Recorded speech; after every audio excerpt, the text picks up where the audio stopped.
Live from Fargo and serving you on TV, online, and on the go. This is Valley News Live at 6. We wonder where these people going to live for cheap, you know?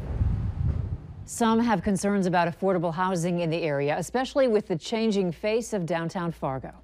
We started looking into what's going on with an affordable apartment downtown after we were told residents are getting kicked out. Valley News Team's crime and safety reporter Nicole Johnson explains why people living at the Broadway Hotel won't be able to stay much longer.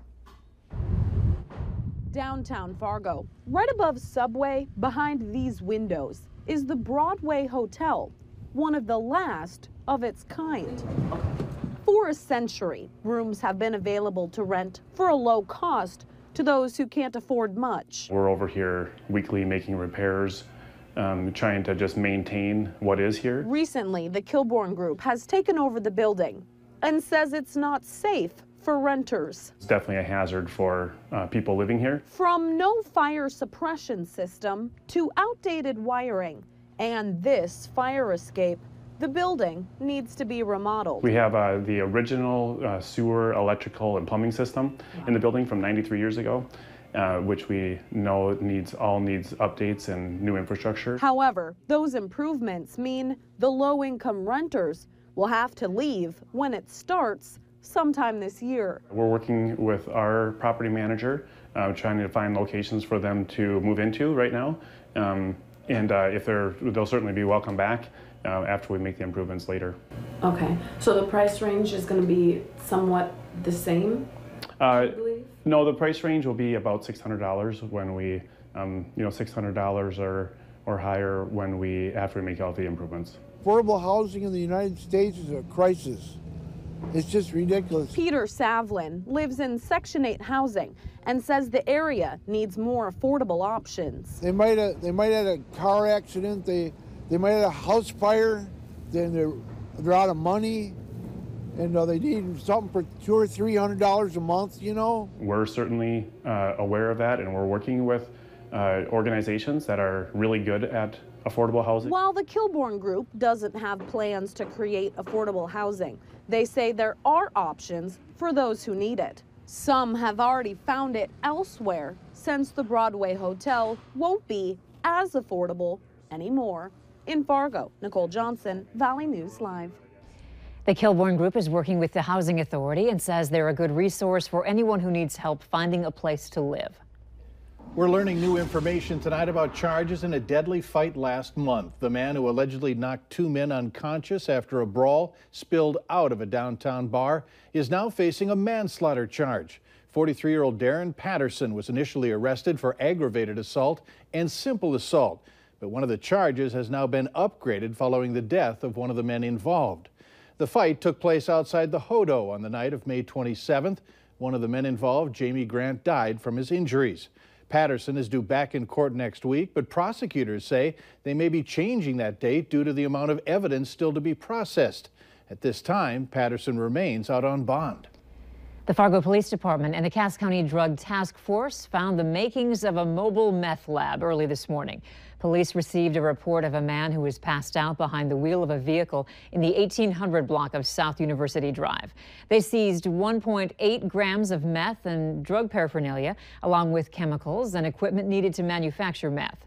The man is identified as 51-year-old Paul Robertson of Hawley, Minnesota. Robertson is now facing multiple drug-related charges. Officers say the combination of the chemicals being stored together in an unstable environment in the wrong containers is extremely dangerous. Here's a mess along Interstate 94. It's brought westbound traffic to a standstill. It happened around 5:20 right near the I-29 northbound exit. That's a live picture right there. Drivers should expect delays while the scene is still being taken care of. As for the weather today, we've been having a very nice day, even if you're stuck in a traffic jam. Let's find out about tonight. Hutch, I know you know. Yes, the glass of milk is half full weather-wise. We're looking at very quiet conditions region-wide. There's a couple of green blips in northeast South Dakota, not much of that reaching the ground in all likelihood. We're enjoying our high temperature of the day so far in Fargo, 73, 74 this hour in Grand Forks. We'll stay in the 70s for the next couple of hours with light winds. It will be beautiful, dropping off into the 60s. Changes occur overnight as we welcome in the first full day of summer tomorrow. Thunder and lightning return to the forecast. Details in your hour-by-hour forecast in a few moments. I was just looking at that slowed traffic. That's got to be tough for those people wanting to get home. I understand, yes. All right, thanks. One local woman is warning others about a scary situation that happened to her at the Hornbacher's grocery store off 32nd Avenue South. Her post is being shared on the neighborhood site next door, giving a description of the man and alerting others to be on the lookout.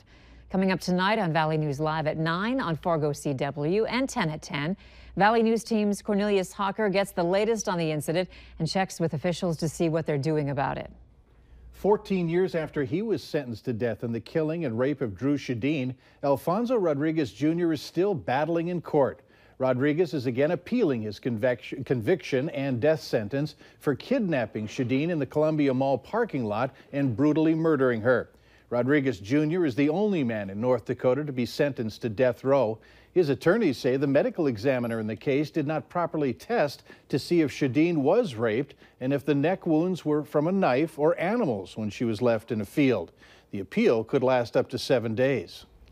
A Minnesota woman was hurt after a 3-vehicle crash inside a work zone in Otter Tail County. It happened Tuesday in Fergus Falls on Highway 210 around 7:45.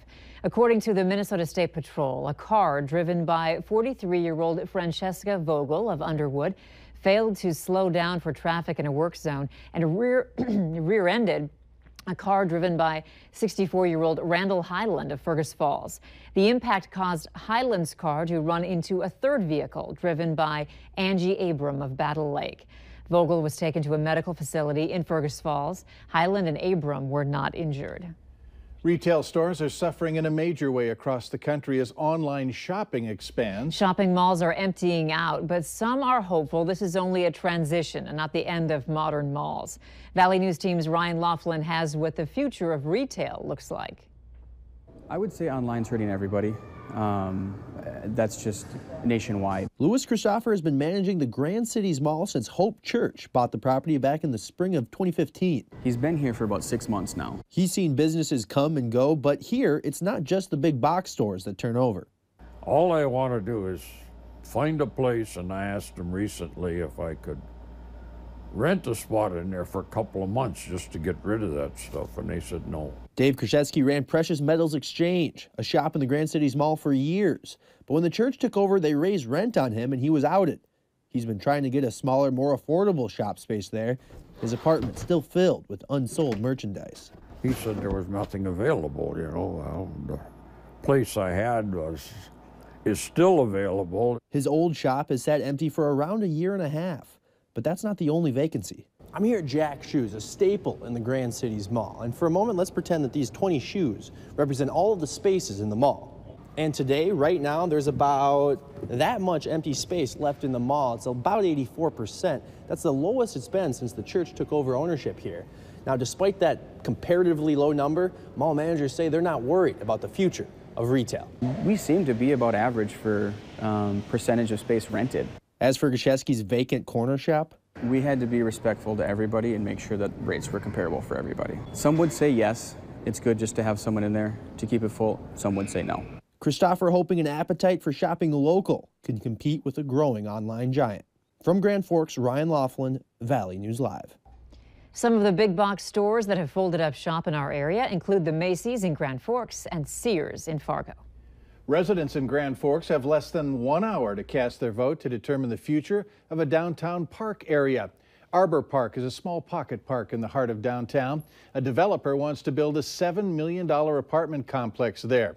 But the arts community is pushing back. Thousands have cast their vote already at the Alaris Center. Polls will close at 7. A yes vote saves the park. A no vote is a vote to develop the complex. More items have been added to the traditionally delicious menu offered at the Minnesota State Fair. Later on Valley News Live at 6, see if there are a couple foods you might want to try. Beautiful weather this evening across the valley, but we have a few hitches to talk about in the giddy up as we head through Wednesday. Your hour-by-hour forecast is coming up next.